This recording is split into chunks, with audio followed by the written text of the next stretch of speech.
Bettor Sports Betting is your home for picks, props, and futures for tonight's action.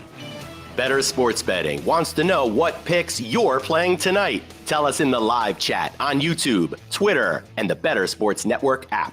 This is Bettor Sports Betting with Fantasy Alarm's Dan Servodidio. What's going on, everyone? Welcome back in here to the Bettor Sports Betting Show on Bettor Sports Network and Fantasy Alarm. Appreciate everyone joining in here on a Tuesday afternoon. I got Jon Impemba back with me here on Tuesday. What's up, John? I'm doing pretty good. Yeah, a big Tuesday slate of baseball here today. I know we got a lot to talk about as the NFL season closes in as well, so it should be a good day. Yeah, we got plenty of games tonight to break down, give some betting picks out to the people, player props, all that, totals. I know we're both on some games that we love tonight, so we'll be getting to those shortly. If you got any picks that you want to throw at us, definitely hit us up in the chat here. If you're watching on YouTube or Discord, Twitter, wherever you're watching, throw us out some picks that you guys like tonight, and we'll touch on them. But we got to start with some NFL talk because, it's NFL preseason has really got us in the mood. And over at Fantasy Alarm, we're doing plenty of fantasy football stuff. But, now's the time to get some futures in on some teams or some props and all that. Right now, if you go over to Fantasy Alarm, you can check out a bold predictions article that the Fantasy Alarm staff has put together, fantasy-minded, but you can use those to kind of lay some bets on some player prop totals or futures.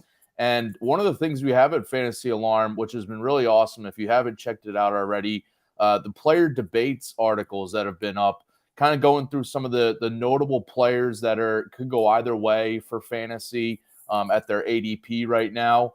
But for today's show, just wanted to touch on a lot of these players and some of their player prop futures, their totals for this upcoming season, and see, kind of where, bring a little fantasy discussion into the betting world and see where me and John land on some of these over-unders. We'll go through each one and go back and forth, see where we're going over-under on some of these players.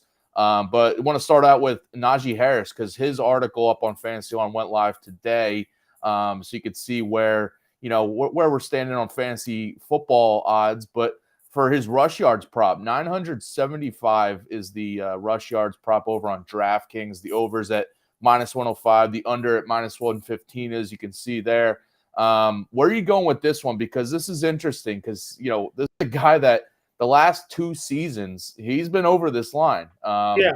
He's I have it in front of me, but last year he had both years he had over 1,000. So this is like kind of a decrease. But the name that has been popping up in preseason, as I mentioned, Jaylen Warren, getting a little buzz, making some noise. It probably comes down to how much we think he's going to really cut into Najee Harris's workload there. But first glance, this number seems a little low for Harris.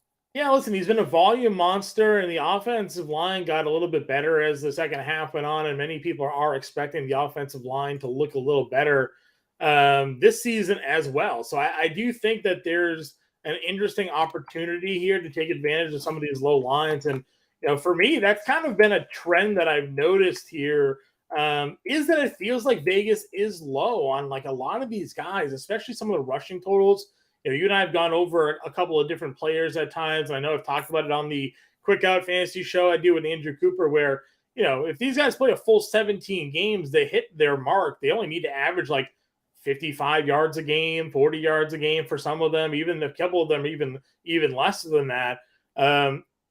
Last year we saw Najee Harris dealt with that Liz Frank injury to begin the year. He had that foot injury that he suffered during the preseason. Then he got stepped on again. So he was never really 100% till later on in the year. But after their bye week, he actually looked much, much better of a runner. So I'm definitely bullish on Najee Harris when it comes to his betting totals here for the rushing yards, because I don't think Jaylen Warren is a guy that is going to be a feature back in this league. Najee Harris has that pedigree to be that guy. A lot of people will look at the last couple of seasons and be like, well, his yards per carry was down. He really only got all those yards because of the volume. Some of that's true, but they didn't have the offensive line to support him. Those guys can open up holes for him. I mean, he's a power back that can do some damage in this league. Yeah, as you mentioned, with all these player prop totals that you see, it seems like the sports books may want to put it a little bit lower because of like all the risk of injury that obviously could pop up and, crater some of these totals if they miss, multiple games. But I'm with you. I think this Harris prop is too low. I like the over here. I don't think Jaylen Warren's going to really cut into his workload that much. I think Warren, I view him as a, pure like handcuff, pure backup, where if Harris does miss a game or has to sit out some plays or whatever, it's Warren going in there as like a 1-for-1, switch. It's not other situations where, we're going to touch on Jahmyr Gibbs in a little bit, where it's like him and David Montgomery are both bringing different skill sets to that Lions backfield. It's not a 1-for-1 kind of switch there. Whereas, I see Harris being the bell cow for sure.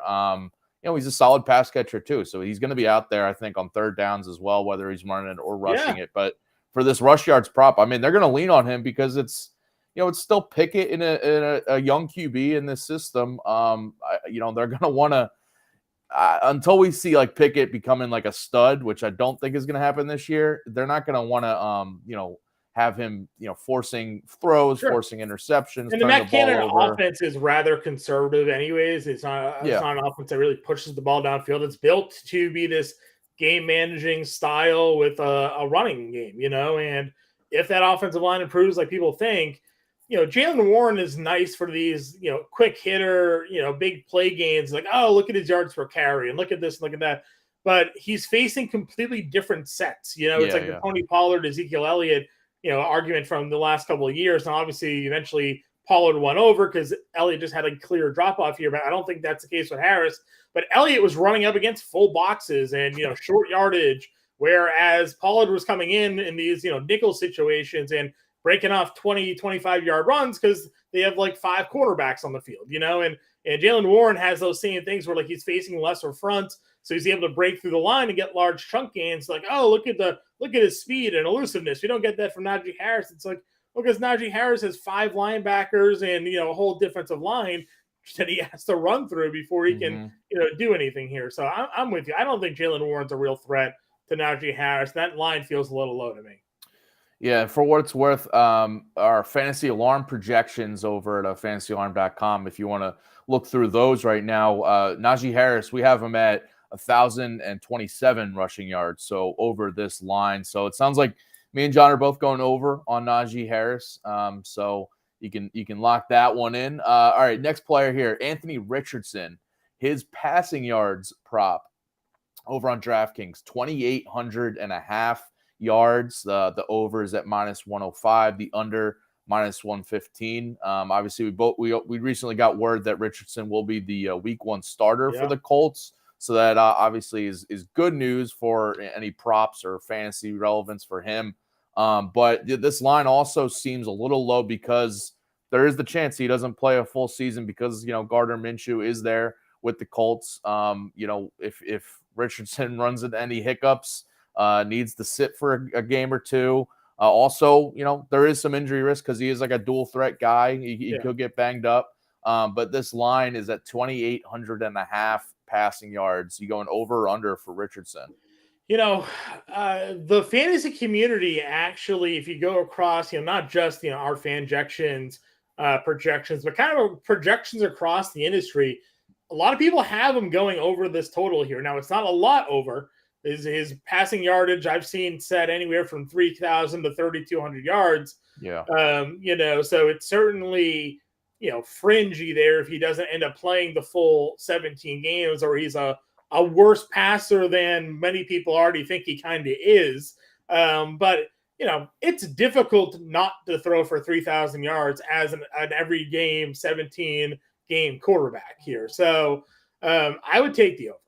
Again, I don't think he's going to blow it out of the water, but I mean, I understand Fields only threw for 2,400 yards. I get that, but he also missed some games, and they didn't let him throw more than like 10 times for the first 3 weeks of the season. And then they opened it up for him basically in the, after that point, and he was on pace for like 3,400 yards. So if they just let Richardson throw even a poor amount of times, like he should be able to go over the 2,800 yards, because I like the offensive weapons he has as pass catchers. I like Michael Pittman. I think Alec Pierce is a good guy. I think Downs is an interesting get, for them there. So, because I think it all kind of fits that little skill set. Plus, their head coach is the guy that we just saw lead the offense that led to Jalen Hurts having the breakout season that he had. So, I'm pretty interested in Richardson this year, just across the board. I did the breakout quarterbacks article that got released yesterday. The cover man of that article was Anthony Richardson. Yeah, I'm with you on the over too, because, looking more closely at it, Jim Bob Cooter is now the offensive coordinator for the Colts. And he's had some good success with quarterbacks throwing for a lot of yards. Last year as the pass game coordinator for the Jaguars, we saw Trevor Lawrence put up, over 4,000 passing yards. Obviously that's part of, Doug Peterson calling plays, but Cooter was a part of that, helping Lawrence take a step there.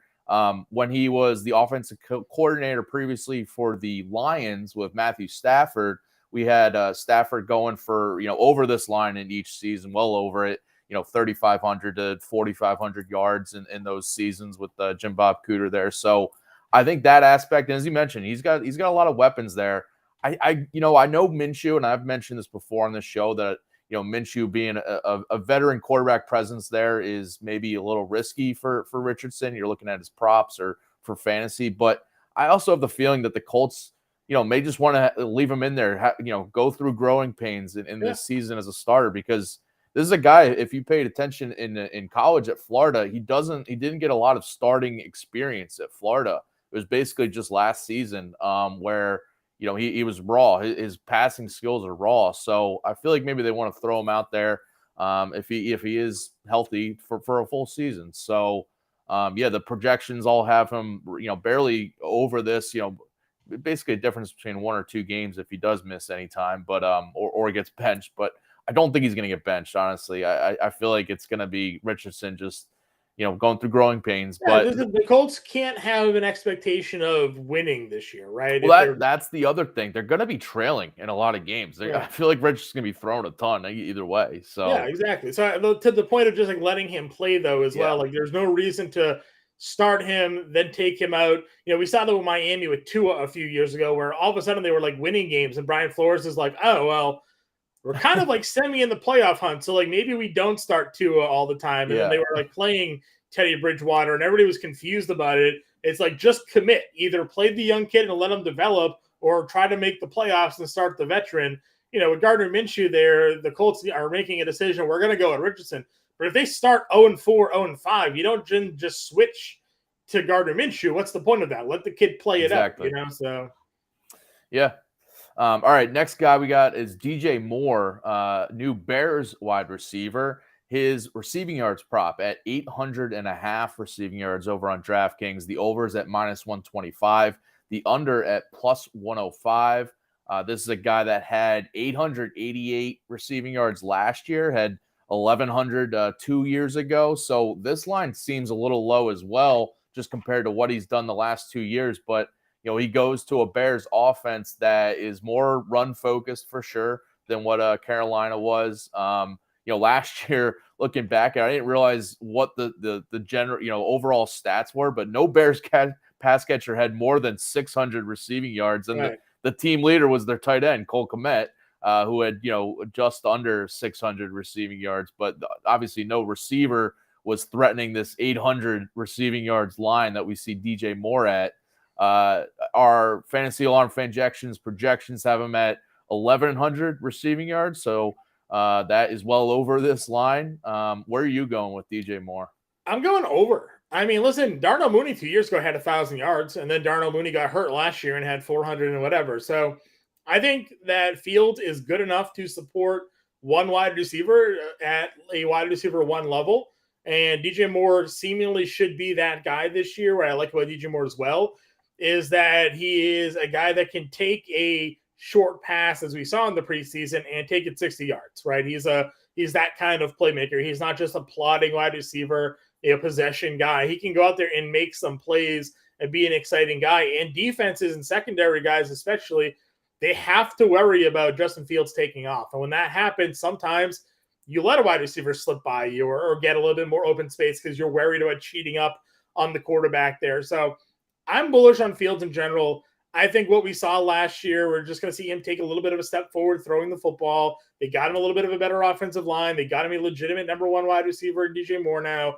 And I think he'll take that progression again. I don't think he's going to go out there and throw for 4,500 yards. Fields has said he wants to be the first Bears quarterback ever to throw for 4,000 yards. And if that ends up being the case this year, then of course DJ Moore is going to go over the 800. But even conservatively, we saw what Jalen Hurts was able to do throwing the football last year. It was like, 35, 36 in that range. And Devonta Smith and A.J. Brown were still wide receiver 1,000-yard wide receivers. So, I think that we see DJ Moore go over this total this year.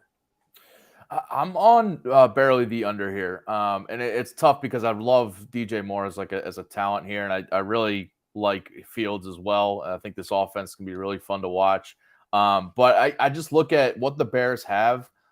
They bring in Chase Claypool. They bring in a rookie, Tyler Scott.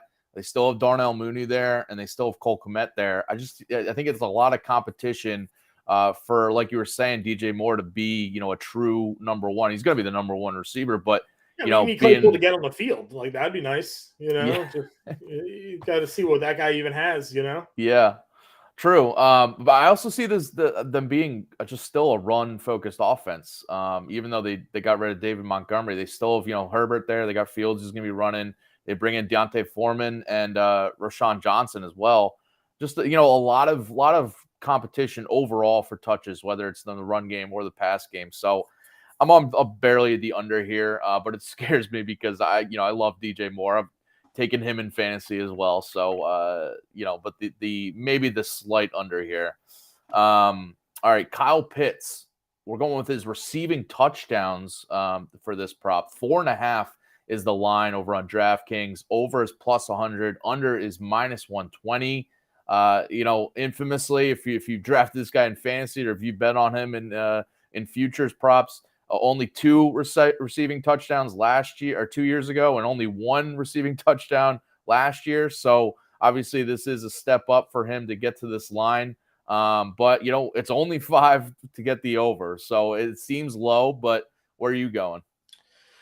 Oh, man. I mean, this is kind of interesting, right? Because I do think the Falcons offense has the ability to be kind of sneaky good, right? Because of the fact that Bijan Robinson can be a game changer, but we saw what Drake London was able to produce as a wide receiver 1 down the stretch last year, where Ritter really only had eyes for him. But if they use Kyle Pitts correctly and have him act more as like a out wide tight end, a big slot guy, and not as a hand in the ground tight end, I think that there's some potential for that offense to actually move the football and get in spots where they get into the red zone.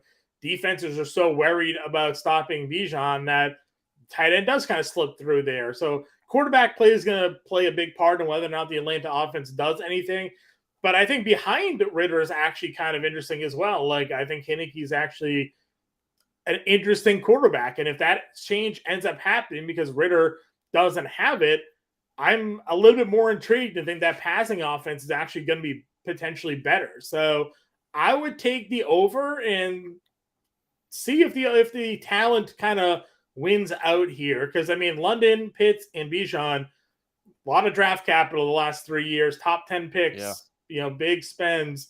That offense, they improved the offensive line. They've improved their defense a little bit here. The NFC South isn't going to be that good. So I think we might get the over there. I think I bet like 5. I think he might get the number. I'll go the over. Okay. I'm right on the under here because you were going through it, just all these names that they have that are legit red zone weapons. Sure. Bijan Robinson, obviously, but Drake London, a great target down near the goal line as like a jump ball guy. Desmond Ritter running the ball is also something we can't, overlook because he is a dual threat guy. He's a guy that is going to try to make plays with his legs when things break down, I think, especially in the red zone where you can, if he's on the 5-yard line, you can think he could scramble and get in there. Tyler Algier still around. If they're near the goal line, they might bring him in to get some goal line touches. That would be a crime to take Bijan Robinson off the field for Tyler. It's gonna happen week 1, and everyone's gonna be going crazy. Cordell Patterson's still looming around too with the Falcons. Yeah, they probably use him more as a wide receiver this year, right? Like, I mean, you'd think so, or certainly don't need him as a running back. I mean, he'll still return kicks, right? He'll be a punt and kick returner for him, but I just see all this competition where obviously the talent Pitts should be 6-7 receiving touchdowns guy, but he's 1,000-yard tight end as a rookie. I mean, like, I think we all as a fantasy community should cheer for a quarterback change, and that offense will be better. I do agree with you. Taylor Heineke in there would boost the passing game, and we should have a better outlook for Pitts and Drake London. Unless Ritter surprises me, but I don't think that's going to be the case. So he's still he's a raw passer. So all right, next guy, Jahmyr Gibbs, 625.5 rushing yards is the prop for him. Over under is both -120 over on DraftKings. Again, this is another guy that, we have a rookie here. So we're just talking about a rookie and Anthony Richardson. So this rush yards prop is kind of like, it seems like, just a middle line because he could have a huge season. He could go for, 800 rushing yards. He could also be used as more in a complementary role, which I kind of have him pegged as, because I think he's going to be more in that what we saw with DeAndre Swift last year, where he was a really good receiver out of the backfield for the Lions. Only at 542 rushing yards for Swift. He missed a little bit of time, but Jamal Williams was the guy that really was their main early down runner, had 1,000-yard season. He's gone, but they bring in David Montgomery, who I feel like is going to fill in that role as the early down guy. And I just see Gibbs more as like, a third down receiver, pass catching back out of the backfield, maybe change of pace. I just don't see, the volume being there for him to go over this line. So I have him on the slight under here. For me, this is one of the players where I looked at it to go over to this total. Assuming he plays all 17 games, he needs to average 37 yards rushing per game. That is not a lot. Not a lot, right? And I don't think you're using the 12th overall pick on a guy that isn't going to see the field 45% of the time, right? Like, I think the problem last year, and this has been why I've been higher on Gibbs, it feels like, than the fantasy community in general, who's in love with Montgomery.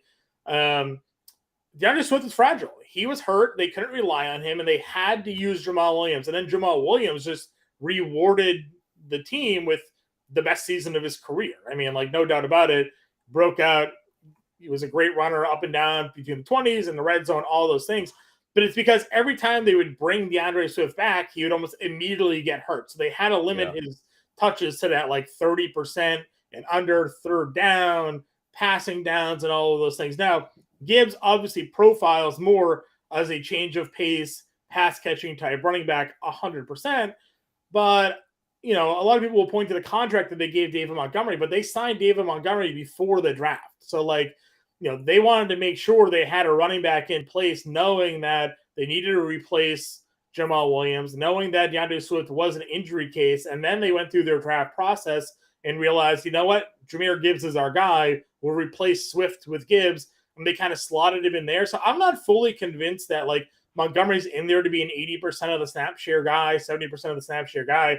I think you're going to see a lot closer to a split snap share with this. And again, 38 yards a game for Jahmyr Gibbs. Like, he can do that. He's an explosive player. So I only lean the over just because of how little he actually has to do to hit the over on that.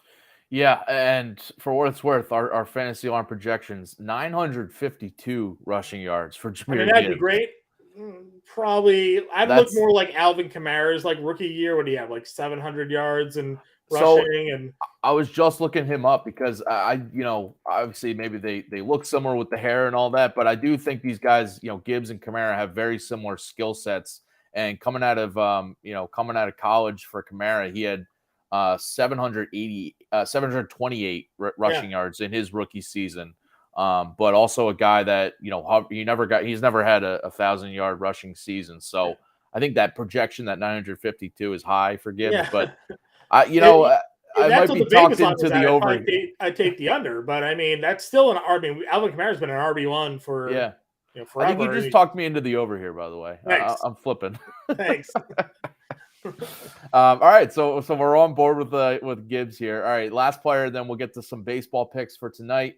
Sorry, I just clicked away. Darren Waller with 700.5 receiving yards is his line on DraftKings. We got the over at -115, the under at -105.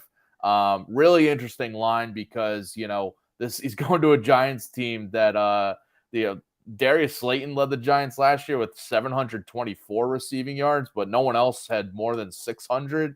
But Waller also is a guy that comes in, only had 388 receiving yards last year, only 9 games played. He was battling some injuries. Was also under this line 2 years ago with the Raiders. Hasn't played a full season in 3 years now, but he was, a 1,000-yard receiver when he was fully healthy with the Raiders there. So this projection, this line at 700.5 receiving yards seems to be like that middle ground where if we have another ceiling Waller season, obviously he's going well over this, but I don't know. I'm a little skeptical, but obviously the competition for targets is pretty good. It is pretty favorable to him now with the Giants. I'm going under because everybody wants this to happen so badly.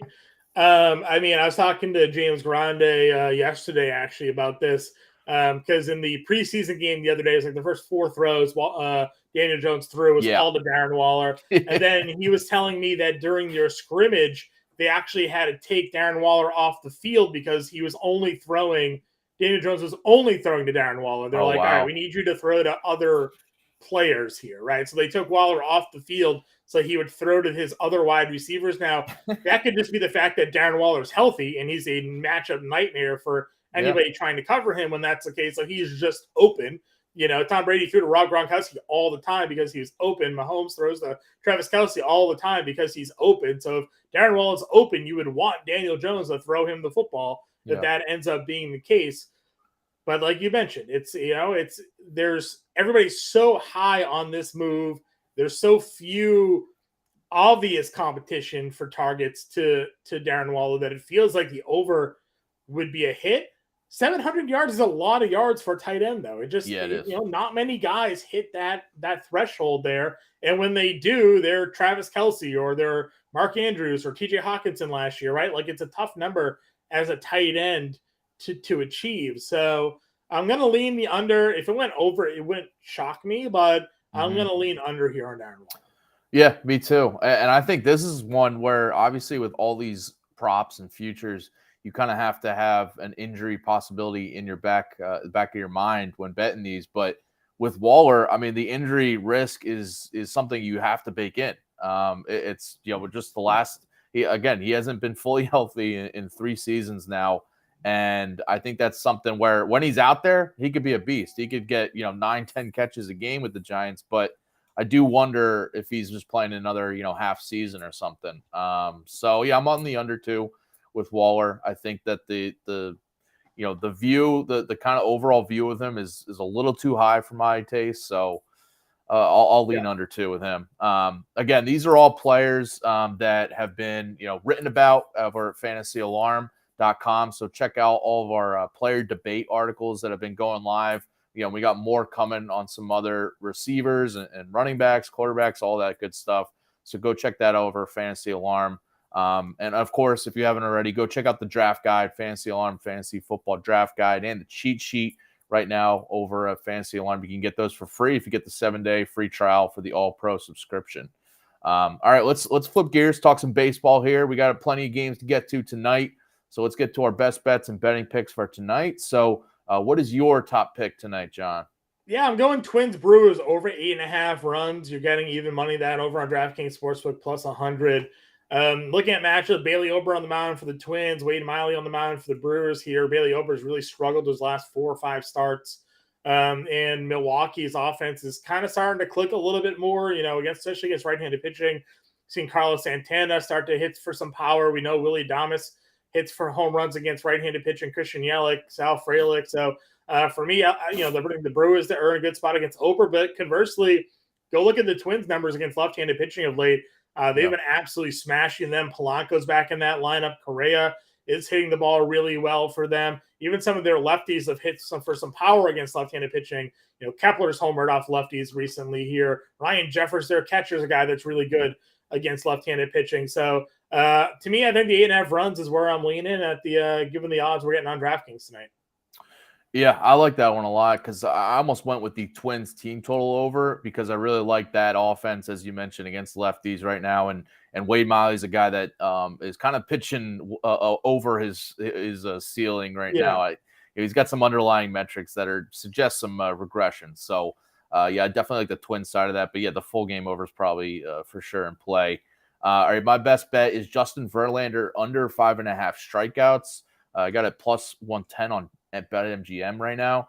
I just really like, targeting Verlander's unders with his strikeouts because obviously the name brand and his past, record, and he's still got the talent to go for, 7-8 Ks. But when he faces offenses that just don't strike out a lot, and this as a Red Sox fan, against right-handed pitching, the Red Sox are very tough. 6th lowest K rate in baseball against right-handed pitching overall this season. Over the past 2 weeks, it's even lower at 17% K rate versus righties. And Verlander's a guy, he's still getting it done, effective wise, limiting runs and all that. But his Ks have just not always been there. His 20% strikeout rate, again, is the lowest mark we've seen from him since 2014.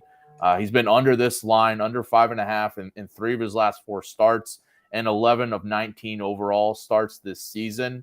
So I like him to go under here. And also, weirdly enough, since joining the Astros, his strikeout rate's gone down to 16%. And he's been, under this line in 2 of his 3 starts. So, give me the under on Verlander's Ks tonight. Yeah, I think that's interesting. With the, Trevor Story's been a strikeout machine for the Red Sox right now. So that's my only ick to the Red Sox lineup right now. But yeah, for the most part, you're right? Like they've been down towards the bottom of the league in strikeouts.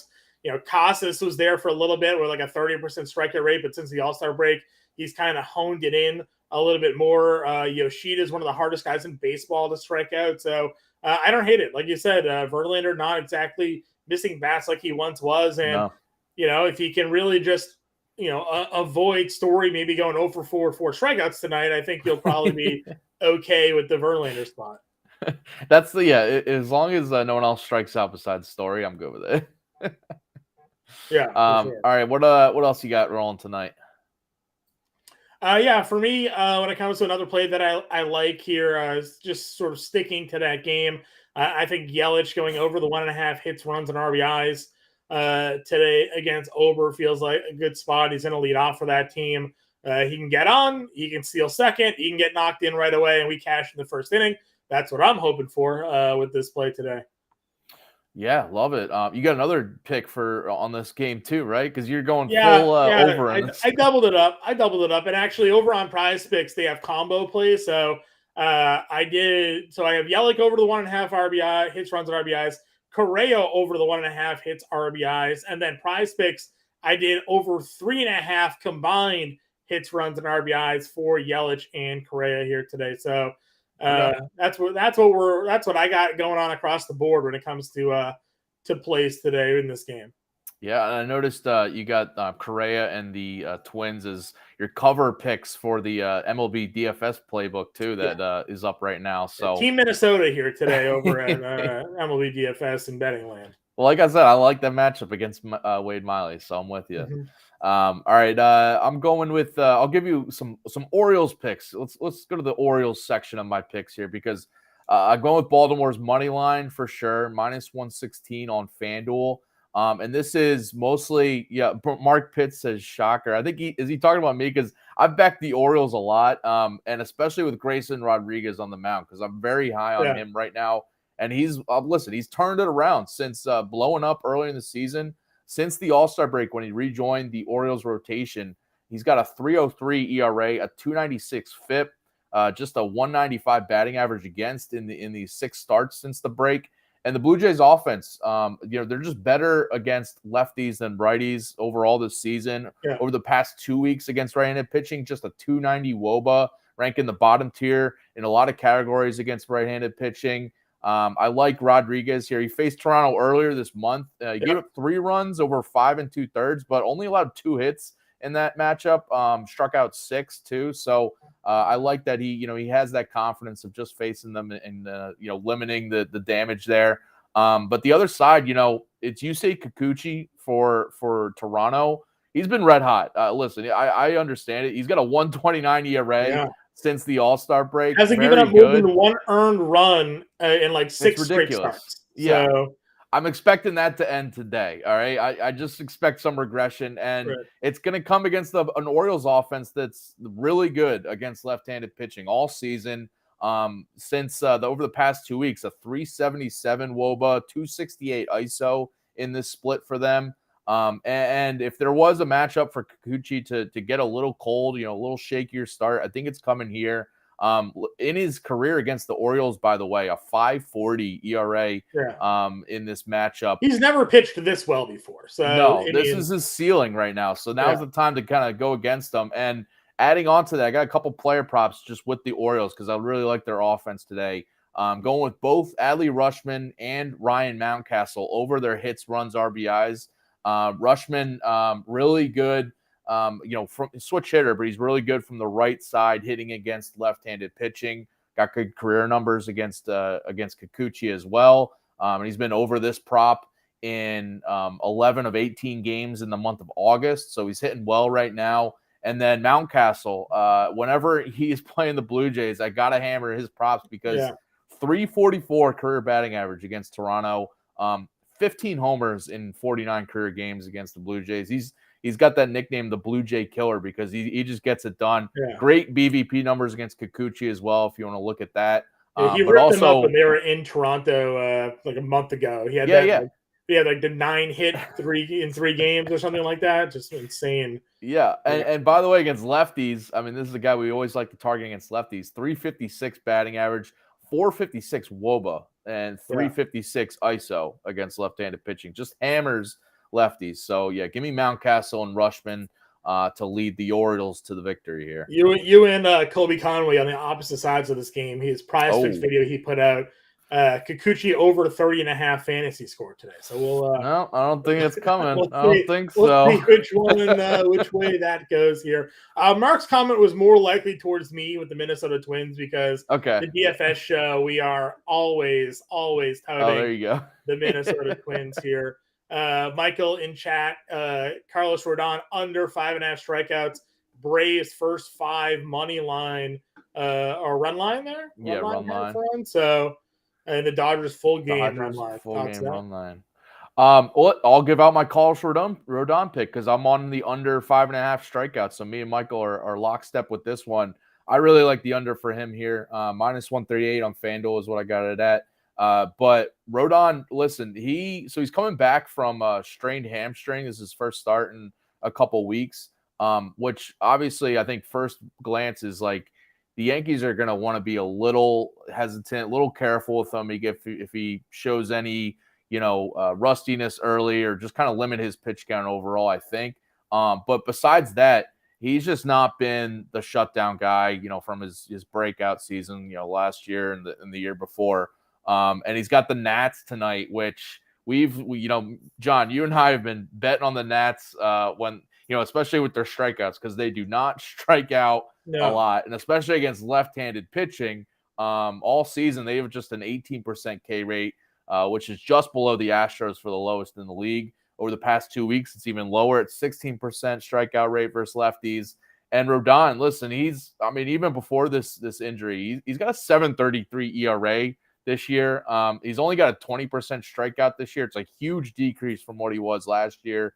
And this 5.5 line, he's been under it in 5 of his 6 starts this year anyway. So yeah, I'm going under here. Me and Michael are agreeing on the Carlos Rodon under his 5.5. Yeah, listen, I like it. Again, it's not just that. I mean, the strikeout, it's just that they've also hit lefties really well. I know they don't have Jeimer Candelario in their lineup anymore, but I mean, Stone Garrett's hitting like 400 over the last 2 weeks. They're just one of those underrated lineups. I mean, right? They that's what I've always felt. It's just that when I was building those DFS lineups, that Candelario just sort of like melded it together really well. So now I struggled a little bit because of all the other ways that lineup is put together. But like Kyber hits him well, Lane Thomas hits lefties well. So I'm with you there. I think the under for Rodon fits in. A couple other plays that I have here. I got a couple of Bobby Miller plays I think we can go with. To get the win today is plus 125, and the Dodgers are, I think they're like minus 200 on the money line today. So I like Miller against the Guardians. And then he can also take his outs over 16.5 outs today. I think both of those get done here for Miller tonight. And the Dodgers, again, I don't think they're going to have much trouble against the Guardians here. So you like Michael Rojas was saying he likes the Dodgers full game run line. If you like, you're liking Miller here. You like their run line as well there. Yeah, I think the Dodgers clean. You have Noah Syndergaard on the other side of this matchup here. Revenge game. Yeah, it's true. If Noah Syndergaard beats the Dodgers tonight, then I deserve to go broke, I guess. So that's just the way it's going to be. All right. And by the way, Michael's other pick he had there, the Braves first 5 on the run line. I would honestly stay away from that because the Braves offense should do plenty against Tyler McGill for the Mets, but the other side, the Mets offense has been really good against right-handed pitching lately, and Bryce Elder's a guy that's just kind of, he's had some shaky outings. He still has some regression numbers that kind of point to that, so I would stay away from that. I think that could be, overall, I'd look at the over in that game. I do think it's going to be a higher scoring one, but I think I'd stay away from the Braves first 5. Yeah, listen, I agree. I agree with you. The Braves in their matchup against Taylor McGill tonight, he just gets hammered by lefties and righties. It doesn't even really matter. When we get to the home run prop, we got one. We got James Groddick chiming in here. He says over 43.5 wins for the OKC Thunder for tonight. I think he's he's trolling. He's trolling a little bit. Are they going to get 40.5 wins tonight? Probably not, but on the season, 43.5 wins all tonight. Yeah, I think it's possible that they get it. That they go the over there. They're a super talented team. Getting Chet Holmgren back for the year. I mean, you can see the Thunder surprise. Yeah, maybe they work a trade to get Damian Lillard. Who knows? Yeah. Anything's possible here. All right. Another pick I'll throw out tonight. I got Padres first 5 innings run line minus 120 on DraftKings to be leading after 5 here. It's Blake Snell on the mound for the Padres. He's been dominant. Had a couple hiccups lately, but still has a 2.13 ERA since the All-Star break. Going back further, he's got a 1.26 ERA over his last 15 starts. The Marlins, actually, overall this season, they have better numbers against left-handed pitching than righties, but that flipped recently. Over the past 2 weeks, the Marlins have just a 2.33 WOBA, low team batting average at 178 against lefties.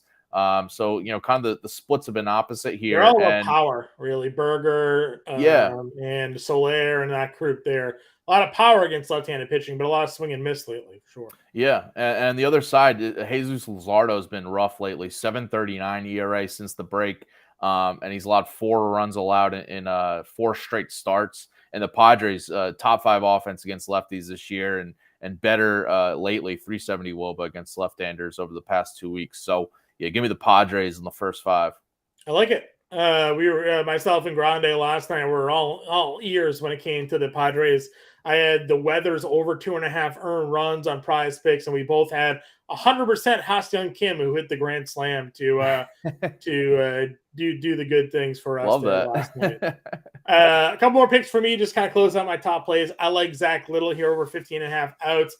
Find it to be a little low. I understand it's maybe a pitch count reasoning for him, but he hasn't had any trouble the last 3 starts getting over the 15.5 total. The Rays have kind of limited him to around like 80, 85 pitches, so maybe that's the problem. But you have the Rockies out of Coors on the road here. That's usually a good spot to attack that offense. And then, I'm on the show, so why not throw a stolen base prop out there? Bobby Witt plus 255 tonight, even with the lefty on the mound.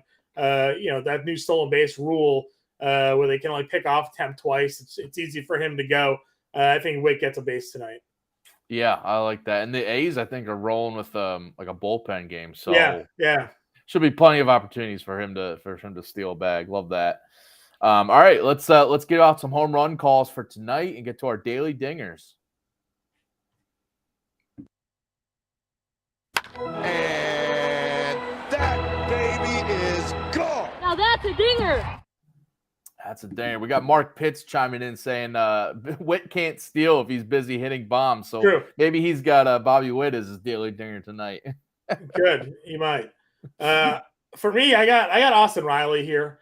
I actually initially got excited when I was looking at the line. So I hit the wrong button. It was the first home run. It was plus 750. It's like Austin Riley 750 to homer today. Like all in, hammer it. I'll use my boost. It'll be great. And then I realized it was the first homer. So he's only plus 300 to homer tonight, but that's still fine. He's hitting righties better than lefties this year. Again, everybody's hitting McGill. Doesn't matter lefties or righties. And if you go look at the BVP numbers, I think he was 8 for 15 with a homer lifetime off McGill already. Anyway, so give me Riley for the home run call tonight plus 300. Love it. I think he went deep last night too, right? He may have. Yeah. Everybody right, they hung a bunch of runs last night. Yeah, I think it was him. Ozuna went deep. Ozuna went twice. Yeah, I knew that. Yeah. All right, I got two for one special here because I got to throw Ryan Mountcastle in there because I'm going with his over, his hits, runs, RBIs. But I still plus 500 for him to go deep is ridiculous because, like I said, he's the Blue Jays killer. 15 home runs in 49 career games against the Toronto Blue Jays. And against Kikuchi, he's 7 for 12, 583 batting average with 4 home runs in that BVP. So, he hammers lefties, as I mentioned. So give me Mountcastle. And then Matt Olson. I got to throw him in there. He's plus 280. He hasn't homered in 8 games, right? It's going to happen. It's going to happen either tonight, tomorrow. It's going to happen. And he's got Tyler McGill, who we were just talking about. 5.53 ERA for him. He's got an ugly 8.20 ERA on the road, too. So, yeah, give me Olson, who's better against in the summer, righties. The ball just tends to fly, too. It's so hot and humid out there. Right? Yeah. So you got Riley. I got Olson. So we're both going there. James Grande chiming in saying he's got G1 Bay at plus 950. That is some huge odds for Bay tonight. I think he's had 2 homers on the year. Let's see what G1 Bay's stolen base prop is, though, because he had 20 stolen bags before he went down with that injury. He hasn't stolen 1 of the 3 games since he's been back. But Wainwright on the mound. J1 Bay plus 400 for stolen base tonight. That's not bad. I might be tempted. He leads off. He's a leadoff hitter for the Pirates too. So I'm not counting out anything against Adam Wainwright these days. It's kind of sad to see how bad he's been. Grande saying he's going yard, not stealing bags. He can do both. How about that? We'll see. All right. So those are our picks tonight. Stay tuned, by the way, coming at 5 p.m. Eastern. You can hear James Grande chiming in now, but he'll be on for a full hour with Jon Impemba on the MLB DFS show coming up 5 p.m. Eastern here on Bettor Sports Network. So stay tuned for that tonight and get all your DFS lineups in for tonight. And we'll be back tomorrow at 4 p.m. Eastern here on Bettor Sports Betting. Appreciate everyone tuning in here and good luck with all your picks tonight. See ya.